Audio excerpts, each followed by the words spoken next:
वयाच्या 35 नंतर थकवा येणं हे खूप नॉर्मल आहे, हे सगळेच म्हणतात. पण मी म्हणतो हे खोटं आहे.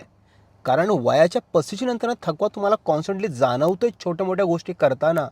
म्हणजे तुमची बॉडी तुम्हाला सांगते की भाऊ माझ्याकडे लक्ष दे, तुला मी एवढे सिग्नल दाखवायचा प्रयत्न करतोय, तुझं नाही लक्ष दिलं तर पुढे जाऊन खूप उशिरा होईल, मग मी तुझ्याकडे लक्ष नाही देणार.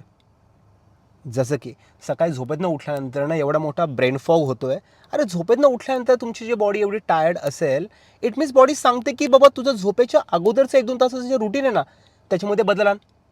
दुपारी 2-3 वाजल्यानंतर ऑफिसमध्ये एवढी एनर्जी क्रॅश होतीये की कपावरती कप कॉफी पिऊनसुद्धा तुमची एनर्जी किंवा ब्रेन तो शुद्धीवरती येत नाही आहे. म्हणजे हा सिंपल सिग्नल आहे की तुमची नर्वस सिस्टीम ट्रॅकवरती नाही आहे.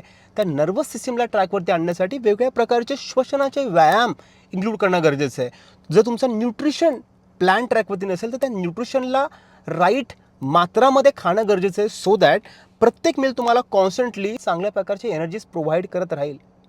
असे बरेच सारे सिग्नल्स बॉडी तुम्हाला दाखवतीये, ते कॅच करायचा प्रयत्न करा आणि मला कमेंट सेक्शनमध्ये कळवा की असे येणाऱ्या मागच्या ह्या 2-4 महिन्यांमध्ये तुम्ही असे कुठले कुठले सिग्नल्स तुम्ही कॅच केलेत बॉडीमधले. त्याच्यातनं मला सुद्धा आयडिया येईल की तुम्ही अजून काय काय सिग्नल कॅच करताय, सो दॅट येणाऱ्या काळामध्ये त्या विषयांवरती आपण व्हिडिओ बनवायचा प्रयत्न करूयात. धन्यवाद आणि प्लीज काळजी घ्या स्वतःची.